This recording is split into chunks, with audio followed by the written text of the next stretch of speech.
No vídeo de leituras de hoje a gente vai falar de quadrinhos que eu andei lendo em 2023 e também eu vou aproveitar esse vídeo para inserir livros ilustrados e livros leves que eu me propus a começar a ler mais em 2023 também. Então bora lá?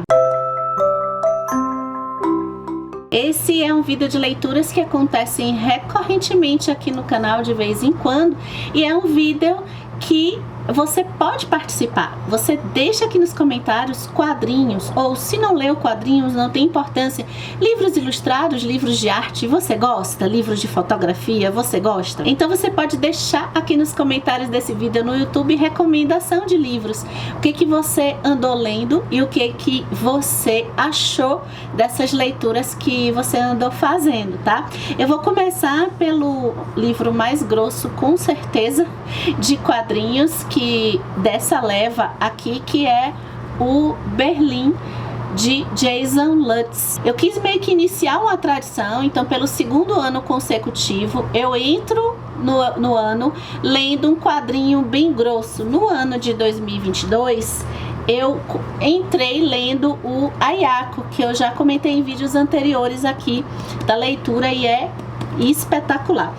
E aí esse ano eu comecei em dezembro de 2022 a ler o Berlim e eu fiquei um bom tempo lendo esse quadrinho aqui, que é um calhamação, aqui ó, um calhamação, e que eu só fui terminar lá para março, abril. Então o cenário é a Berlim do século XX e o Jason Lutz, ele vai pegar esse período logo depois da Primeira Guerra Mundial, pra gente compreender como é que tava a cidade ali, toda a questão econômica terrível que estava acontecendo e a ascensão do nazismo na Berlim. O interessante dessa abordagem, que até então eu li assim pontualmente em alguns livros já, mas é que o Jason Lutz, ele vai focar em pessoas comuns, ele não vai focar em pessoas famosas, políticas, né, de poder. Vai estar mais assim em diversas estratificações sociais da época, então abrangendo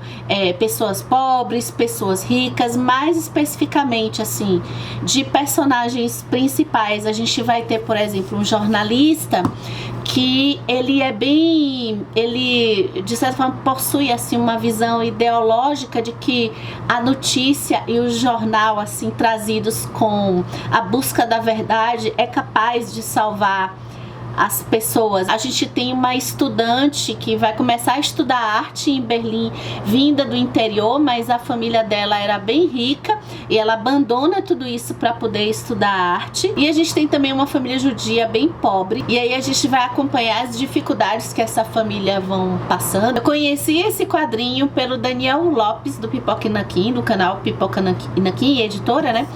E que na época ele colocou como, foi 2020, a melhor leitura, que eu acho que esse quadrinho foi lançado aqui em 2020, né, que foi a melhor leitura que ele tinha feito de quadrinhos. E ele disse que o Jason Lutz, ele levou mais de 20 anos fazendo pesquisa nisso aqui. Eu confesso que lá pela metade dessa leitura eu comecei a achar assim a narrativa um pouco enfadonha e eu fiquei um pouco cansada de algumas repetições, porque ele tá focando um pouco, tem acontecimentos pontuais aqui históricos, mas ele tá mais no cotidiano e diálogos dessas pessoas que muitas vezes não tem uma repercussão tão fática assim na ascensão do nazismo, mas o objetivo dele é esse, de trazer as modificações bem devagar que aconteceram no comportamento dessas pessoas comuns. Então acho que por isso, pra mim, eu acho que acabei tendo um pouco de dificuldade justamente pelo calhamacinho. E para falar de traço, eu gostei assim do traço dele, e ele usa aquilo que eu gosto bastante, que é variar os planos em que ele retrata aquele cenário ou os personagens. Então tem plano de cima, plano de baixo, tem às vezes visões da cidade, um pouco de planos mais abertos, o que eu gosto. Ele explora, eu acho que ele explora legal um quadrinho desse tamanho, eu tinha falado no Ayako, né? em que é legal a gente ter momentos em que a narrativa não seja tão quadradinha assim. Então ele pega alguns momentos de que não tem balões para colocar no desenho dele a emoção que ele quer que a gente sinta, né? Então tem algumas passagens sem balões que eu achei muito interessante. Então intercala também o tipo de narrativa, o que ajuda até a gente como leitor para acompanhar aqui. E é isso. Nossa, o quanto eu vibrei, você não tem noção, quando eu percebi o tema dessa próxima Graphic MSP que eu ia ler. Eu achei assim, eu não acredito que esse tema chegou aqui nos quadrinhos, logo nos quadrinhos do Maurício de Souza, né? Então eu li o Anjinho Além, esse projeto da Graphic MSP, que eu acho que acho que um monte de leitores conhecem, né? Mas se você não conhece, eu convido você a conhecer. É um projeto que que utiliza artistas brasileiros para desenhar os personagens do Maurício de Souza e construir histórias que eu acho que eu não sei se seriam histórias para crianças, sabe? Eu nunca fiz uma análise nesse sentido, mas com certeza para adultos e jovens eu já presenteei muito. O meu preferido, que é o Chico Bento Arvorada, que eu já comentei aqui no canal, para pessoas que depois vieram todas para mim para falar que coisa espetacular em termos de arte e em termos de histórias tocantes que é feita na Graphic MSP. Então no Anjinho Além, o tema aqui é o Paraíso Perdido do John Milton, de certa forma. Então é o Paraíso Perdido misturado com a Bela e a Fera, misturado com o Thor, o primeiro filme do Thor, né? Uma certa expulsão do paraíso. Tem o Gênesis também, né? Mas uma certa expulsão do paraíso no sentido de que o anjinho vai cair. Cair o anjo.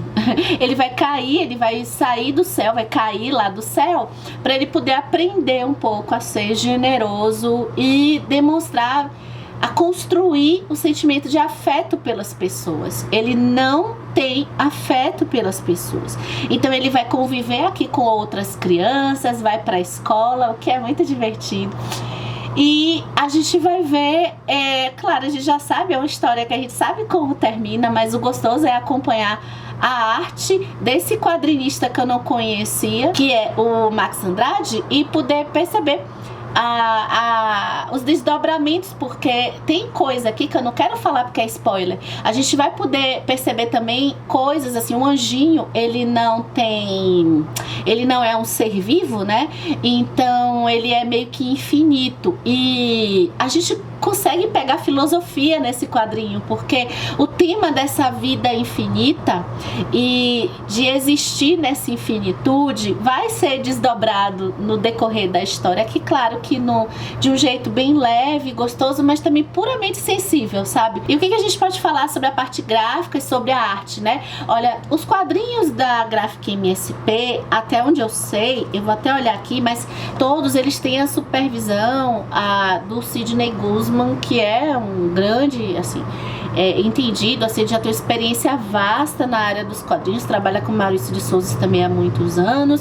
Então esse cuidado, a gente vê que as edições são sempre muito caprichadas. Assim, eu não tenho assim uma qualificação para falar detalhes mais teóricos da parte dos quadrinhos, mas o que eu posso dizer é que assim, esse tipo de desenho que sempre aparece nessas histórias, releituras, digamos assim, dos personagens do Maurício de Souza, e às vezes até algumas críticas desses personagens, né, da existência desses personagens sob o ponto de vista mais adulto até, que é esse caso aqui, sempre com desenhos que traz esse sentimento, esse conforto e essa coisa de fofura, e ao mesmo tempo de tocar em temas sensíveis pra gente. E aí eu li mais um Fabien Tomé, esse quadrinista que ficou marcado pela leitura de um quadrinho que tem vídeo aqui no canal. Eu vou deixar a referência caso você queira assistir, que é o quadrinho Não Era Você Quem Eu Esperava. E aí depois da leitura desse quadrinho, toda vez que a gente acaba conhecendo um autor, eu acabei conhecendo numa live, né, uma conversa assim ao vivo, o Fabien Tomé, que tem um pezinho aqui no Brasil, porque ele constituiu família aqui. Primeiro ele morou aqui, até ao nascimento da sua filha Júlia, que é tema do quadrinho Não Era Você Que Eu Esperava. Então ele fala português, enfim. E aí eu fiquei também curiosa com outros trabalhos dele. Tô lendo o segundo aqui. Ele já fez outros quadrinhos. Ele ficou, inclusive, ele tem uma história muito interessante de ter inseguranças com relação ao fato dele investir nessa profissão, nessa vocação que ele tem de quadrinista, e era engenheiro, né? Então ele vivia esse dilema, mas depois ele foi se consolidando e ele é muito famoso na França, muito por conta da Odisseia de Hakim, que é um quadrinho que eu fico de olho assim para ler um dia, tá? E aqui eu peguei o Suzette, porque o que aconteceu? Eu descobri o Suzette, que era um quadrinho lançado aqui do Fabien Tomé, em que tratava do tema de relação de avó e neta, e isso foi o suficiente para eu ficar com vontade de acabar pegar para ler, comprar e ler imediatamente isso aqui. A Suzette, que já deixa a gente vontade de apertar, é uma senhora idosa que fica viúva logo no começo aqui do quadrinho, né? E aí a sua neta, a Noemi, ela puxando uma conversa, dando uma assistência ali pós-funeral do avô, ela ouve a avó, as duas são bem próximas, e ela ouve a avó mencionar, a Suzette, de que, assim, mas ela não foi feliz com o avô. E a Noemi fica muito impressionada com essa frase. Na cabeça e nas memórias dela, vendo fotografias, ajudando a avó a arrumar as coisas na casa, né? Depois daquele luto, ela não imaginava que a avó tinha sido infeliz no casamento. E aí elas começam a conversar e ela descobre também que a avó, ela nunca, assim, ela não casou por amor. E isso deixa a Noemi muito intrigada. Até que a Noemi vai saber também da avó que ela teve um grande amor. Ela teve um grande amor, mas acabou que eles tomaram caminhos diferentes e eles nunca mais se reencontraram. E aí a Noemi fica numa neura de pesquisar sobre esse homem que se chama Francesco, e que a avó fala, não, é Francesco, aí dá o sobrenome lá. Mas é italiano, então se passa na França, né? O Fabien, ele é francês. E aí ela fica pesquisando, e até que ela diz pra avó que ela, nas pesquisas que ela faz aí na internet, ela diz que, olha, eu acho que eu consegui, tem umas possibilidades desse Francesco estar vivo e estar na Itália. E ela propõe à avó, fofinha que ela é também, para elas duas fazerem uma road trip, assim, né? Uma viagem de carro para procurar o Francesco. A avó, de começo, é bem jornada, aquela jornada do herói. A avó primeiro recusa essa aventura e logo depois ela aceita, e as duas vão embarcar aqui como tal. As duas vão embarcar nessa viagem que é muito gostosa de acompanhar. E eu vou deixar um mistério aqui para vocês até a Itália, para saber se realmente o Francesco estava vivo ou não, e como que seria esse reencontro, né? Depois de tantos anos. E, gente, eu amo histórias sobre amizade.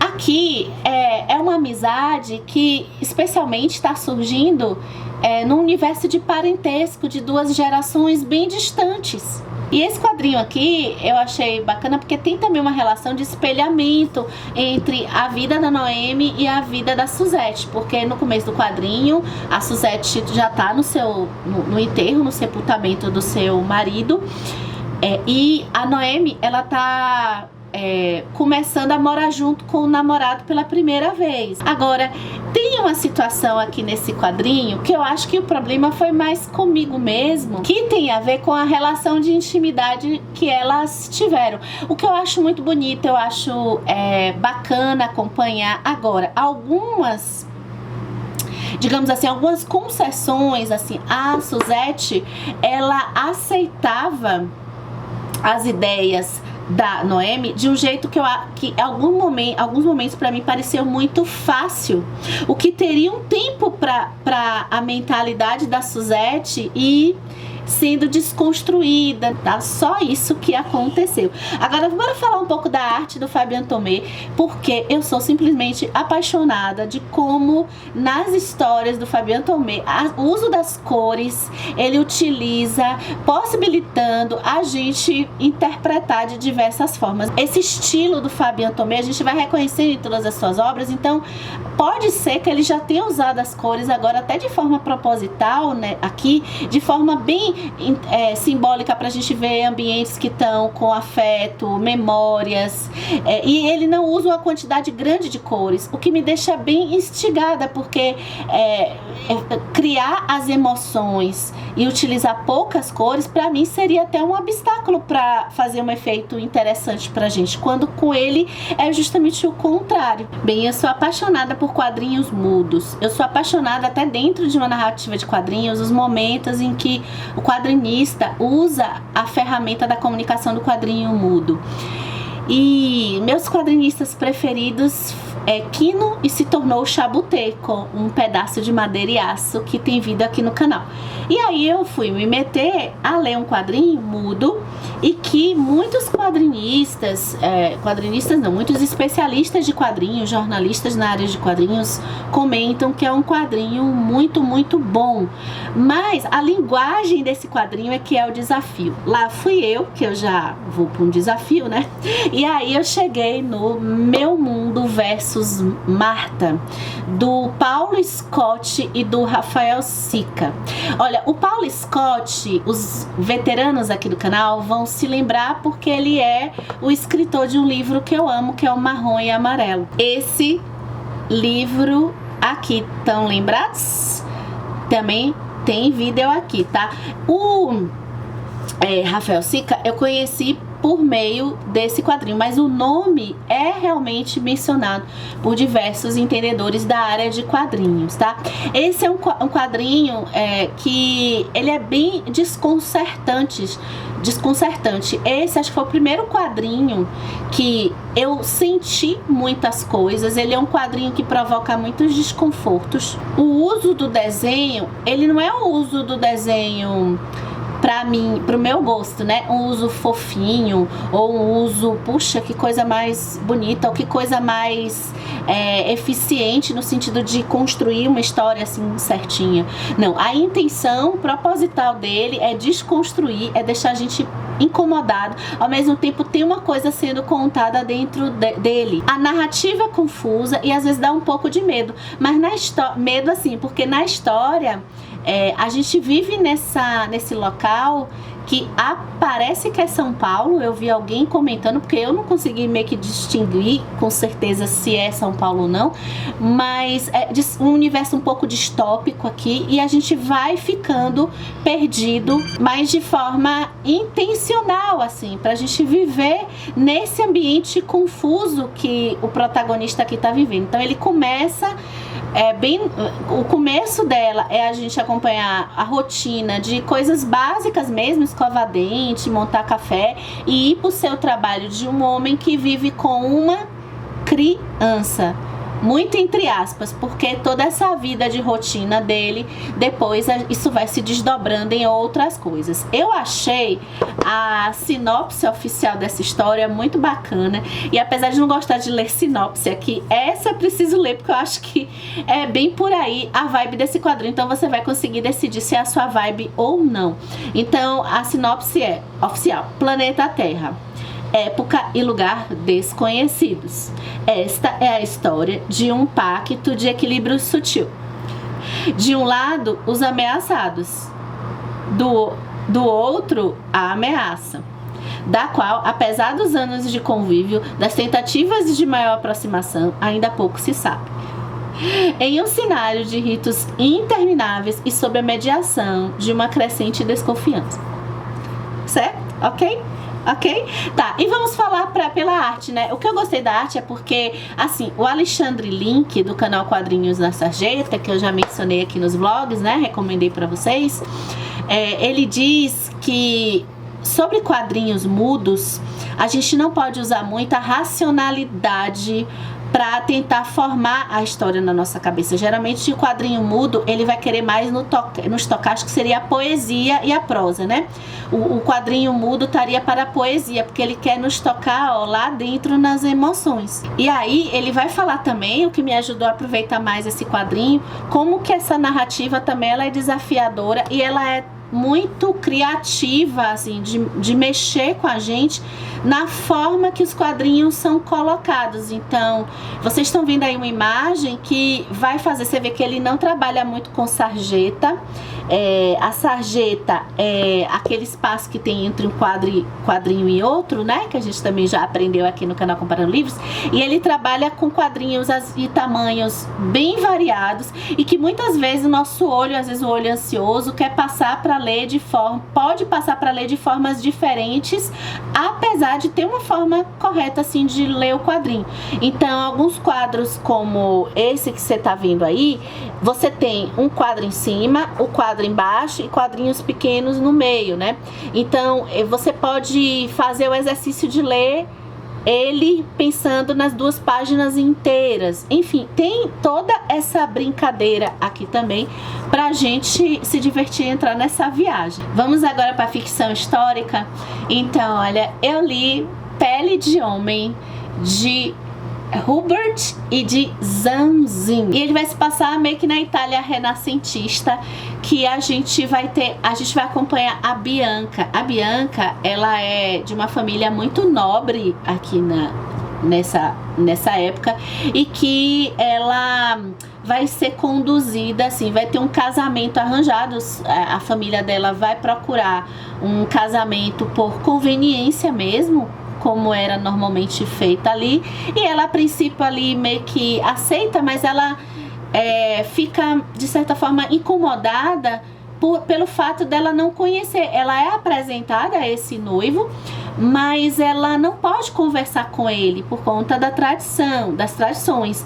Então ela fica com vontade assim, poxa, como é que eu vou casar com uma pessoa que eu não conheço? Aí a Bianca vai ser apresentada a um legado de família que, de certa forma, era um segredo que estava sendo passado assim por várias mulheres durante gerações, que é a pele de homem. O que é a pele de homem? Tem até aqui na capa, né? A pele de homem é uma pele em que ela veste como se fosse meio que uma roupa, assim, né?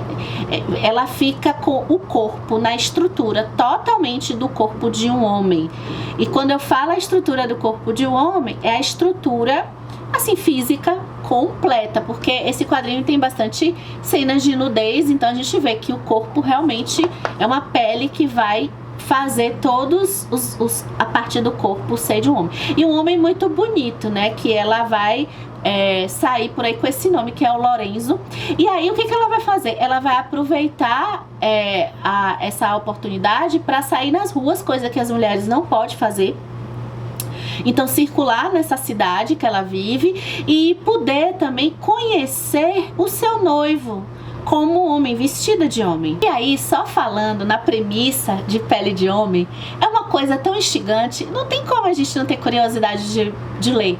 Claro que a gente vai ficar louca, eu falando assim, poxa, que coisa maravilhosa. E foi essa a expectativa que eu tava, né? Eu sabia mais ou menos isso, essa premissa. E aí eu tava com as expectativas lá na estratosfera. E esse quadrinho, ele é muito bom realmente. Só que alguns pontos eu tive uma leve decepção. Mas espera aí que eu vou explicar direitinho. O problema foi comigo, gente. Não levem isso em consideração. A questão foi comigo. Por quê? Eu não sei, eu acho que na minha cabeça, quando eu penso nessa questão de corpo, eu fico sempre com 2 histórias que eu li e que eu gosto muito na minha cabeça. As 2 estão lá em cima, então eu vou botar a foto aqui. Uma é o Orlando da Virginia Woolf, que tem vídeo inclusive falando desses 2 livros, né? O Orlando da Virginia Woolf e o outro é A Mão Esquerda da Escuridão, da Ursula K. Le Guin. Então, assim, enquanto a minha expectativa tava que Pele de Homem ia pegar um pouco da vibe desses livros, de explorar a pegada do corpo, das sensações corporais e questões de comportamento mais ligadas ao geral, desse corpo masculino em um corpo feminino, né? Aqui, Pele de Homem, ele foi para um foco que é o foco da sexualidade, que ok, né? Do romance e da sexualidade. Então, ok, tudo bem, um foco, mas a questão é isso, o problema foi comigo. Eu tava pensando de explorar esses temas que são temas até que eu gosto mais. E o que estaria aí, né? Coisas que passam por Pele de Homem, mas passam bem assim na tangente. Então seria a segurança do corpo masculino versus a segurança do corpo feminino, ali andando pela cidade. Olha, no começo da história dá a entender que a gente vai ter isso, camadas e mais camadas, mas não, né? Que é a questão do comportamento com o corpo. Então, como que anda um corpo masculino, que deve andar um corpo feminino. Então, o começo é até engraçado, porque tem um pouco isso dela andar como ela anda, só que ela tá no corpo do homem, então tem um estranhamento. E assim, quando ela passa a ter o corpo de mulher de novo, que ela sai da exploração, que ela faz isso várias vezes, aí ela já estaria com o corpo mais livre, assim, com o corpo mais despojado. Então isso acontece no começo, mas depois também não vai muito adiante. E uma outra coisa que talvez eu que não tenha tido assim uma bagagem para entender, porque eu não leio tanto coisa relacionada a gênero, talvez por isso. É porque eu achei que a decisão, a gente tem a pauta do gênero aqui, o que é legal, mas assim, a decisão ao final da história, o desdobramento do final da história da Bianca, eu achei um pouco jogado, assim, não entendi muito, mas talvez também por conta disso, tá? E vamos falar da arte. Eu não tenho nada para falar da arte, porque eu achei, sim, legal. Eu não achei a arte ruim, eu não vi problemas na narrativa com relação à parte gráfica, não encontrei nada, mas também não teve nada que me surpreendesse, nenhuma página do ponto de vista artístico que dissesse assim, olha, poxa, que legal isso aqui. Então ficou neutro, tá? Agora, olha só, mesmo eu tendo essa opinião um pouquinho mais, né, chuchu do Pele de Homem, esse quadrinho vale muito a pena você tentar. Primeiro que é um tema muito instigante, e segundo que o que tem de prêmio que esse quadrinho ganhou não tá no gibi. Então muita gente amando ele por aí, inclusive gente profissional que tá dando prêmios pra esse quadrinho. Eu vou botar aqui o tanto de prêmio que eu vi que esse quadrinho já ganhou, tá certo? E, bem, de quadrinhos foi isso, tá? Essa coleção do Harry Potter, ela é linda, tá? Um dia, se vocês quiserem, eu mostro, mas eu não tenho ela completa, porque depois eu parei, ficou muito caro pra mim. Então tem um tempão que eu comprei quando o Dorlan ainda era um pouquinho melhor, né? Então eu fiquei só até o 4º volume.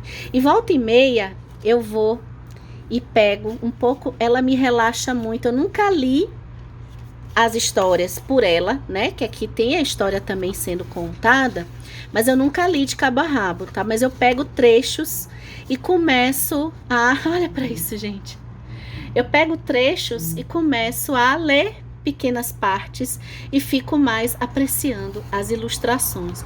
Eu acho isso uma obra-prima, assim. Eu queria que realmente fosse possível, até quando tá, acho que estão vindo para cá para português também, mas o preço também chega a ficar pior. Olha isso aqui, chega a ficar pior. Então eu fiquei passeando muito nessa minha edição aqui da Câmara Secreta Ilustrada. Ai, que fofo!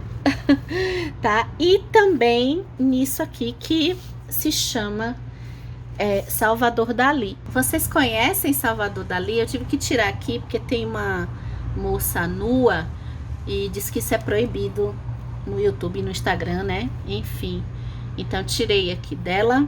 Mas Salvador Dalí foi o primeiro pintor. Eu nunca tive nada assim com pintor, escultor, mas depois que eu fui lá no museu dele, né? Eu fiquei simplesmente apaixonada e comecei, pela internet mesmo, eu ficava vendo os quadros do Salvador Dalí. E eu me lembro que quando eu comecei a fazer terapia, nessa mesma época em que eu conheci o Salvador Dalí, quando eu chego, no primeiro dia que eu chego lá no meu terapeuta, o quadro que tinha era do Salvador Dalí. Então, olha que coisa, gente. Então, eu comecei a ficar brincando em interpretar, em escrever coisas sobre os quadros do Dalí. é tudo muito maluco, mas é tudo muito simbólico e rico, sabe? Pronto, já guardei lá os livros, é coisa, né? E agora deixa eu mostrar aqui esses infantis, tá? Porque o que acontece esse ano, caso você também não tenha interesse, eu quero já agradecer você, deixa seu comentário, deixa o like, tá? Caso você não tenha interesse nos livros infantis, eu sei que são pouquíssimos. Se nós temos poucos leitores no Brasil, imagine leitores de livros infantis adultos, sabe? Eu voltei a ler livros infantis, muito estimulada pela Laura do canal Literapia e uns buquês de etc. E aí eu tinha algumas coisas aqui, fiquei mais estimulada a fazer isso como uma proposta terapêutica, é muito gostoso, e eu acabei deixando de fazer, nada contra, assim, não foi nada proposital, foi por questão de tempo mesmo. E eu andei lendo algumas coisinhas esse ano. Essas leituras de livros infantis, quando nós adultos chegamos a ter eles, né? Eu acho que tem um significado que eu acho que chega a ser ainda maior do que a própria criança tendo acesso, né? Então vocês vão ver bastante imagens aí agora, tá? O primeiro é esse aqui, Preciso de Espaço, de Philip Bunting. Essa historinha muito fofa de uma menina que ela deseja ser astronauta. Eu comprei pelo título, vocês acreditam que eu peguei ele pelo título? E a gente vai conhecer muito dos sonhos dessa menina, coisa mais fofa do mundo. A missão dela é encontrar vida no espaço.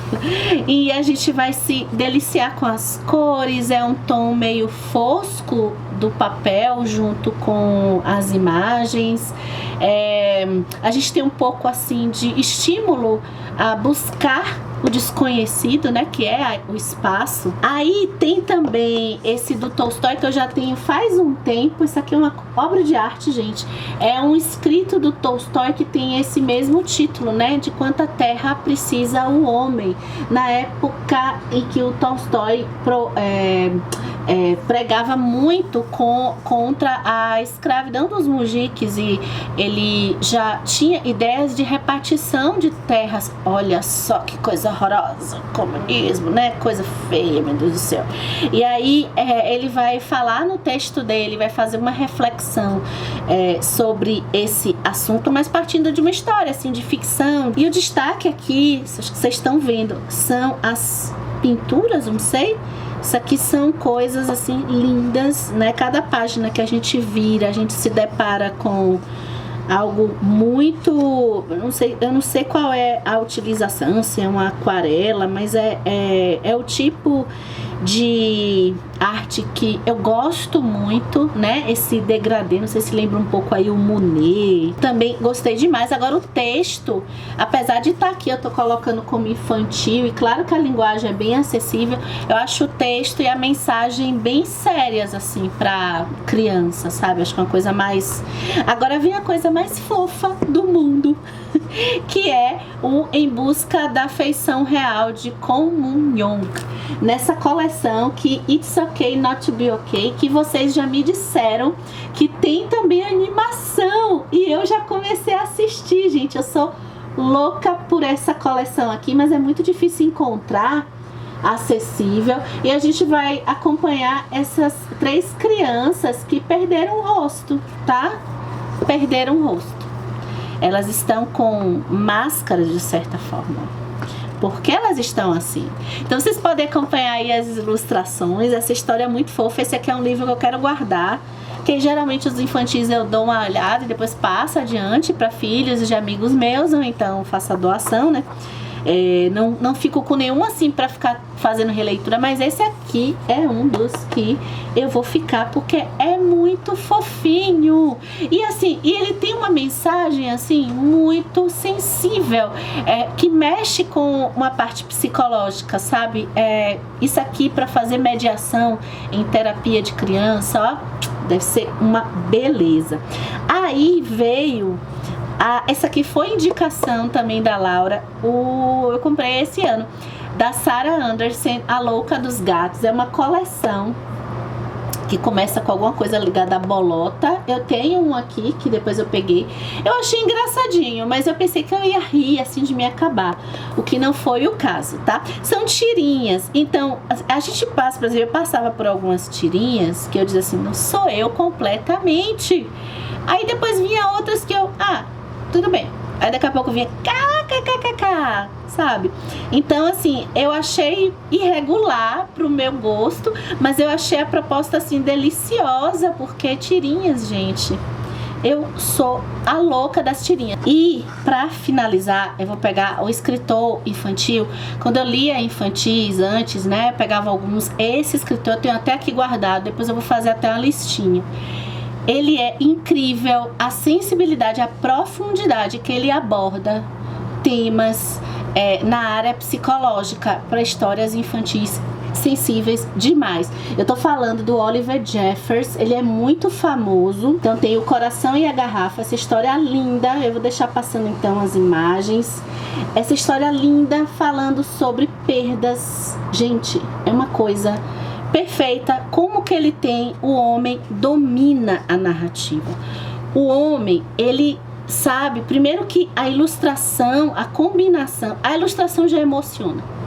E a condução das ilustrações e da narrativa acaba sendo tão profunda, e isso não pode ser só considerado um livro infantil. Eu sou contra isso. Isso aqui é sensacional. Eu não lembro agora, mas tem ali um de uma menina que ela fugia da realidade dela pelos livros, né? Pelas histórias dos livros. O que mais? E aí eu fico até procurando outros para pegar dele. Ele geralmente também tem um precinho um pouco mais acima do que outros livros infantis. Mas isso aqui é uma delícia. Isso aqui é muito terapêutico, tá?